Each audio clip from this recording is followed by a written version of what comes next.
L'homme se croit libre parce qu'il connaît ses désirs, mais ignore les causes qui le déterminent. Baruch Spinoza.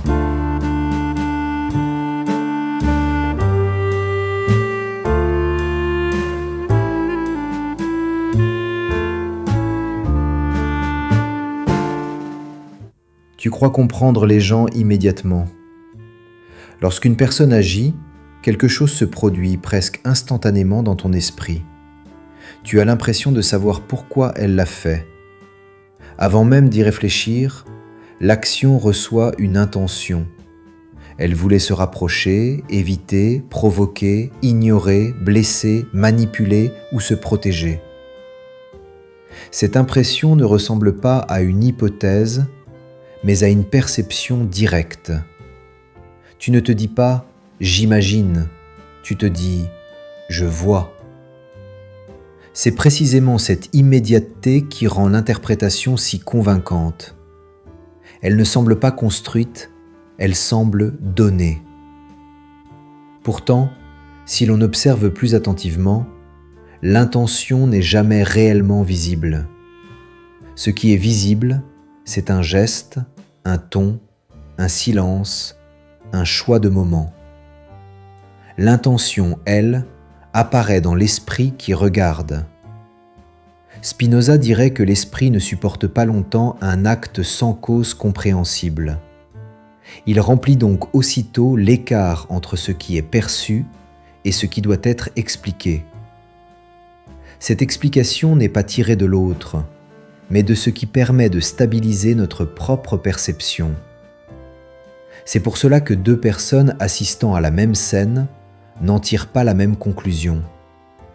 L'une voit du mépris, l'autre de la gêne, une troisième de la distraction. L'action n'a pas changé, seule la lecture a varié.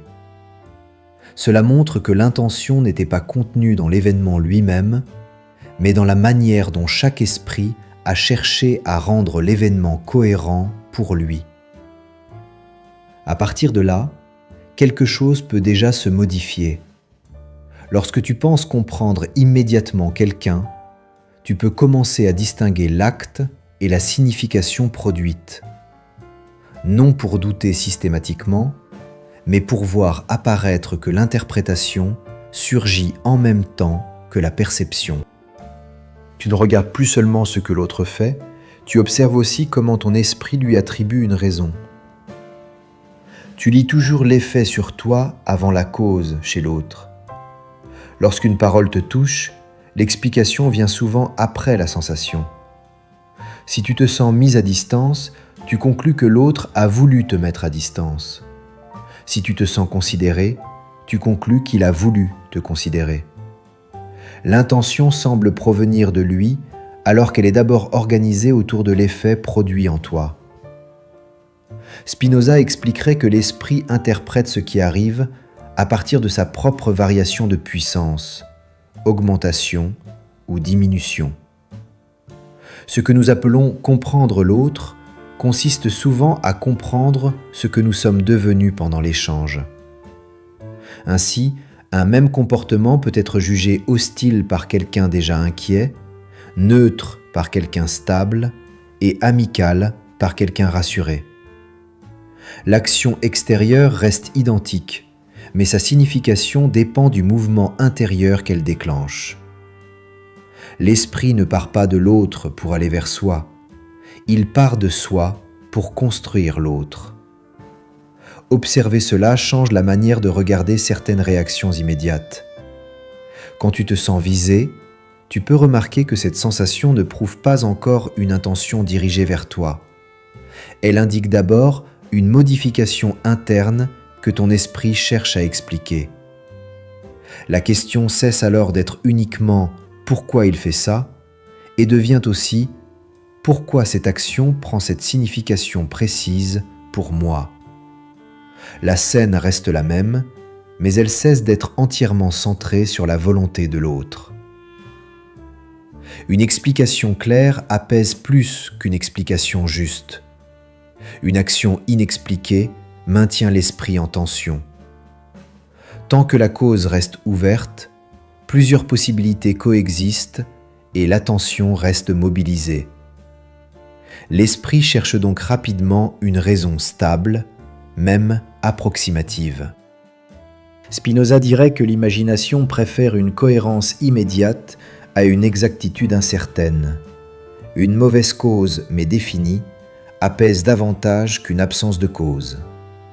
C'est pourquoi certaines interprétations apparaissent si vite, elles ferment la scène. Dire intérieurement « il m'en veut » ou « il s'en moque » crée une structure simple. La situation devient lisible, donc supportable.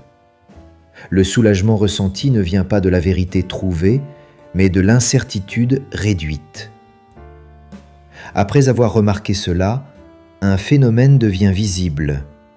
Le sentiment d'avoir compris quelqu'un coïncide souvent avec la disparition du doute, pas avec la présence de preuves. L'apaisement intérieur n'indique pas nécessairement que l'intention perçue est correcte. Il indique seulement que l'esprit possède désormais une version cohérente de la situation. Ainsi, la tranquillité qui suit une interprétation ne valide pas son exactitude. Elle révèle surtout qu'elle a réussi à stabiliser ton propre regard. Pourquoi tu vois d'abord le négatif ?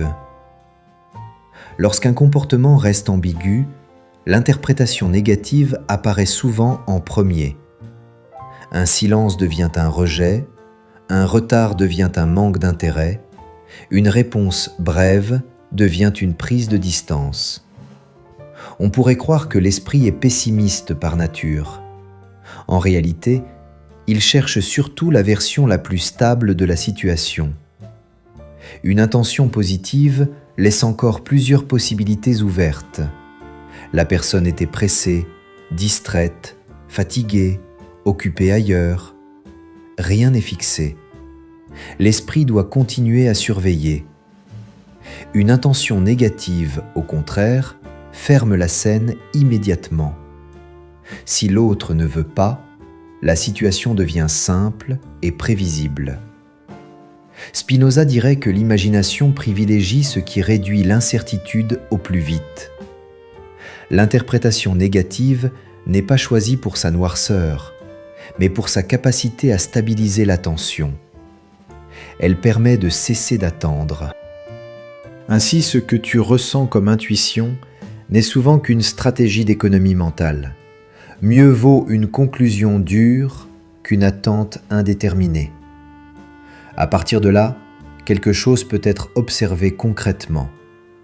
Quand une explication négative surgit rapidement, tu peux remarquer qu'elle apporte surtout du repos mental. Ce repos ne signifie pas qu'elle est vraie, mais qu'elle a mis fin à l'attente. La scène change alors de nature. Tu ne regardes plus seulement ce que l'autre fait, tu vois comment ton esprit transforme l'ambiguïté en certitude pour pouvoir s'arrêter. Tu complètes ce que tu ne vois pas. Une grande partie des intentions que tu perçois vient de ce qui n'a pas eu lieu. L'autre n'a pas écrit, n'a pas répondu, n'a pas insisté, n'a pas relancé. L'absence devient un message. Pourtant, l'absence ne contient aucune direction précise. Elle ne dit pas pourquoi. Elle indique seulement qu'un événement attendu n'est pas apparu. L'esprit ne supporte pas ce vide et le remplit par la cause la plus cohérente avec ce qu'il redoute ou attend déjà. Spinoza expliquerait que nous ne percevons pas seulement les choses présentes, mais aussi leurs privations, comme si elles étaient des actions. Nous transformons un manque d'information en information négative. Ainsi, ne pas recevoir devient être ignoré. Ne pas être rappelé devient être évité. Ce passage est si rapide qu'il donne l'impression d'une observation directe. Observer cela modifie la lecture de nombreuses situations ordinaires. Lorsqu'une absence produit une signification immédiate, tu peux distinguer l'événement réel, rien ne s'est produit, et l'événement construit, quelque chose a été voulu. La perception cesse d'être une évidence et devient une interprétation visible. Tu ne vois plus seulement ce qui manque, tu vois comment ton esprit transforme le manque en intention. L'autre devient prévisible parce que tu le simplifies. Plus une relation compte, plus tu cherches à prévoir l'autre. Pour y parvenir, l'esprit réduit sa complexité. Il construit un caractère, quelqu'un de froid, de distant, d'égoïste, d'attentif. Cette simplification rend les réactions anticipables, mais elle ne correspond jamais entièrement à la personne réelle. Spinoza dirait que nous transformons des actions variées en essences stables pour pouvoir orienter notre comportement sans recalcul constant. Cette réduction facilite la vie quotidienne, mais introduit une distorsion. Lorsque l'autre agit différemment de l'image construite, tu ne vois pas une situation nouvelle, mais une incohérence personnelle. Tu interprètes une variation de circonstances comme un changement de volonté. L'esprit protège ainsi son modèle plutôt que d'examiner la scène. À partir de là, une observation devient possible. Chaque fois que quelqu'un te surprend, ce n'est pas forcément lui qui change, mais le modèle que tu utilisais qui rencontre ses limites. La surprise ne révèle pas toujours une contradiction chez l'autre. Elle révèle souvent la rigidité de l'image que ton esprit avait adoptée pour se rassurer. Tu confonds réaction et volonté. Quand quelqu'un élève la voix, coupe la parole ou se ferme soudainement, tu as l'impression d'assister à une décision. Il a voulu dominer, ignorer, blesser, mettre fin à l'échange. L'acte paraît dirigé. Pourtant, une grande partie des comportements humains ne commence pas par une intention, mais par une réaction. Spinoza dirait que l'action consciente arrive souvent après le mouvement initial. L'esprit explique ensuite ce qui s'est produit, comme s'il l'avait décidé dès le départ. Ce décalage est difficile à voir parce que le comportement final possède une forme cohérente. Une phrase prononcée semble forcément voulue. Pourtant, observe un instant. La plupart des gestes rapides apparaissent avant que la personne ait le temps de choisir leur sens. La voix monte avant que la décision d'élever la voix existe réellement. Le retrait survient avant que l'idée de s'éloigner soit formulée. Ensuite seulement, l'esprit construit une intention pour rendre l'acte intelligible, pour lui-même comme pour les autres. Comprendre cela modifie la manière de regarder certaines tensions. Au lieu de percevoir immédiatement une volonté dirigée vers toi, tu peux voir un enchaînement. Quelque chose a affecté l'autre, la réaction est apparue, puis l'explication s'est construite autour. La scène cesse d'être une attaque claire et devient un processus où la conscience intervient après coup. Tu ne vois plus seulement ce que l'autre a voulu faire, mais comment l'action a pris sens après s'être produite. Tu crois voir un caractère stable. Lorsqu'un comportement se répète, tu en conclus une nature. Quelqu'un agit souvent brusquement, donc il est brusque. Quelqu'un évite, donc il est distant. L'esprit préfère attribuer une essence plutôt que suivre chaque situation. Spinoza expliquerait que nous transformons des habitudes observées en propriétés permanentes pour économiser l'attention. C'est une manière efficace de naviguer rapidement dans le monde, mais elle confond la constance des causes avec une identité fixe. Or, une même réaction peut provenir de sources différentes selon le moment. Fatigue, inquiétude, distraction, pression extérieure. L'acte visible se ressemble, mais le mécanisme interne change. En attribuant une nature stable, tu simplifies ce qui varie. La personne devient un résumé de tes observations passées, et chaque nouveau comportement est interprété à travers ce résumé. Observer cela produit un déplacement précis, Lorsqu'une attitude te semble typique de quelqu'un, tu peux remarquer que tu regardes surtout la continuité de ton modèle plutôt que la situation présente. La perception change alors subtilement. L'autre cesse d'être uniquement comme d'habitude, il redevient lié aux circonstances du moment. Ce que tu voyais comme une personnalité immuable apparaît comme une série de réponses différentes que ton esprit avait réunies sous un seul nom. L'intention apparaît après la compréhension. Après un échange, chacun explique ce qu'il a voulu dire. Ce moment semble révéler l'intention initiale.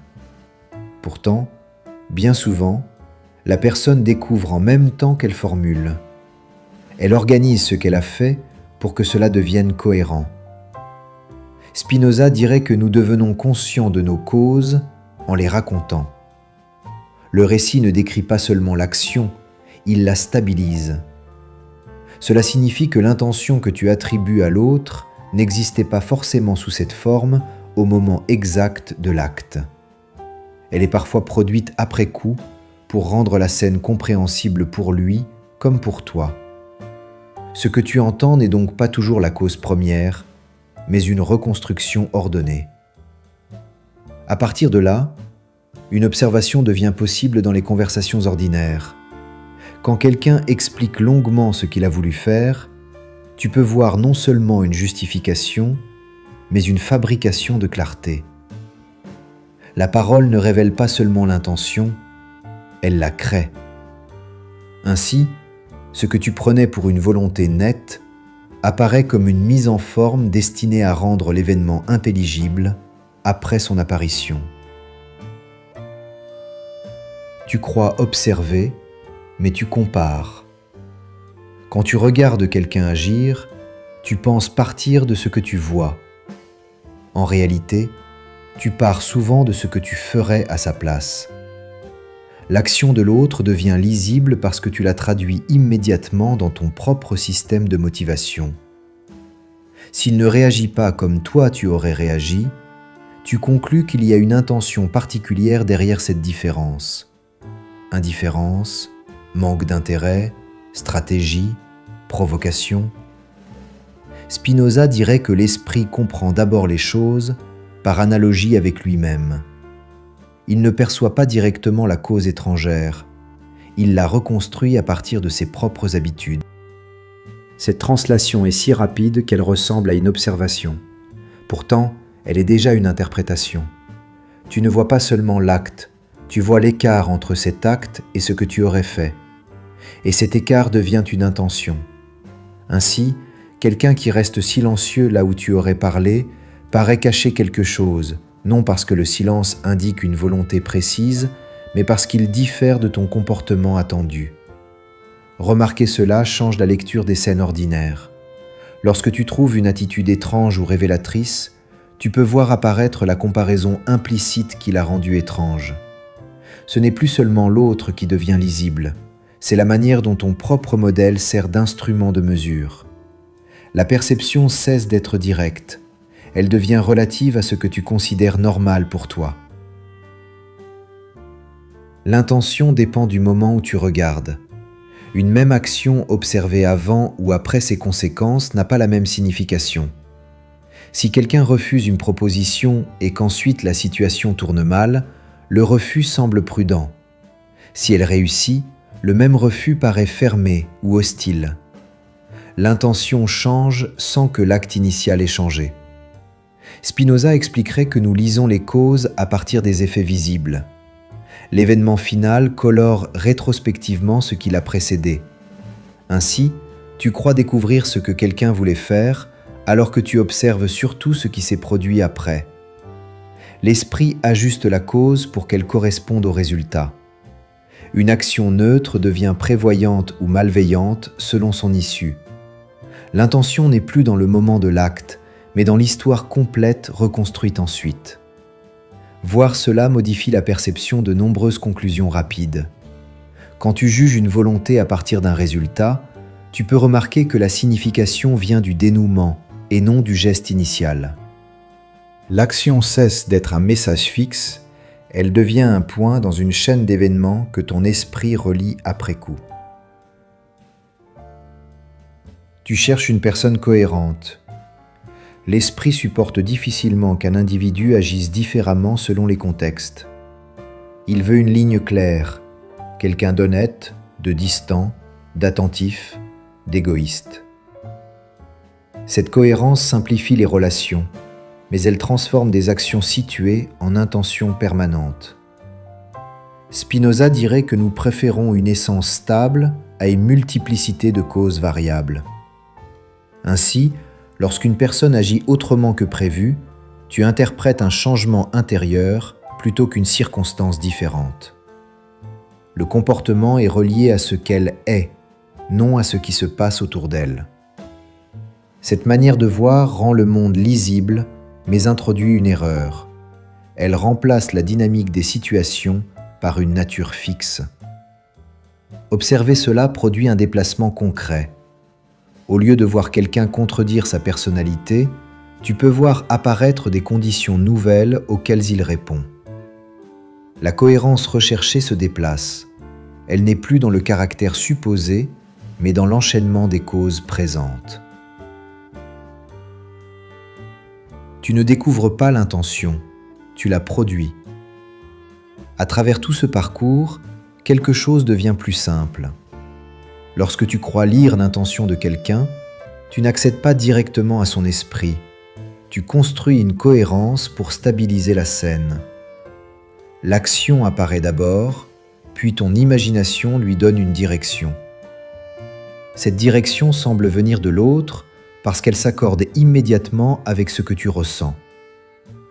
Spinoza dirait que nous appelons comprendre ce qui nous permet surtout de cesser d'hésiter. L'esprit préfère une cause claire à une multiplicité de possibilités ouvertes. Et il produit donc une volonté lisible là où il n'y avait qu'un ensemble de déterminations encore inconnues. Cela explique pourquoi certaines impressions sont si convaincantes. Elles ne dépendent pas seulement de l'observation, mais du soulagement qu'elles apportent. Une scène ambiguë maintient l'attention active, une intention définie la referme. La certitude donne l'impression d'avoir vu juste, alors qu'elle indique d'abord que l'incertitude a disparu. Ainsi, tu peux sentir fortement qu'une personne voulait quelque chose, alors que tu ressens surtout la fin de ton doute. L'expérience intérieure de clarté devient la preuve apparente de la réalité extérieure. À partir de là, la manière de regarder les échanges change subtilement. Lorsque tu penses comprendre immédiatement quelqu'un, tu peux remarquer le moment précis où l'explication stabilise ton regard. L'important n'est plus seulement ce que l'autre a voulu faire, mais comment ton esprit a rendu la scène cohérente pour lui. Tu vois apparaître la fabrication de la signification en même temps que la signification elle-même. La relation cesse d'être une lecture directe de volonté cachée et devient un espace où deux histoires se construisent en parallèle, celle de l'événement et celle de son interprétation. Spinoza ne demande pas de suspendre toute interprétation ni de rester dans l'incertitude permanente. Il montre seulement que l'intention attribuée est souvent la forme la plus simple, permettant à l'esprit de continuer sans rester en attente. Comprendre cela ne retire pas la possibilité de saisir réellement quelqu'un. Cela empêche seulement de confondre immédiatement l'effet intérieur produit par la scène avec la cause extérieure qui l'a engendrée. Peut-être remarqueras-tu alors un phénomène discret dans les situations ordinaires. Au moment précis où tu conclus ce que l'autre voulait dire ou faire, une tension disparaît. Cette disparition n'est pas encore la preuve que tu as découvert sa volonté. Elle indique que ton esprit a trouvé une version stable de l'événement. Voir cette transition suffit souvent à modifier la relation aux échanges. Au lieu de chercher immédiatement la bonne lecture, tu observes la naissance de la lecture elle-même. Dans ce déplacement, le comportement des autres devient moins opaque sans devenir plus contrôlable. Il cesse d'être un message caché à déchiffrer et devient une suite de causes dont certaines te sont connues et d'autres non. La compréhension ne repose plus uniquement sur l'attribution rapide d'une intention, mais sur la distinction entre ce qui s'est produit et la manière dont tu l'as rendu intelligible. Merci pour votre attention. Si la vidéo vous a plu, laissez un like, abonnez-vous et laissez un commentaire. Je vous souhaite le meilleur. À très bientôt.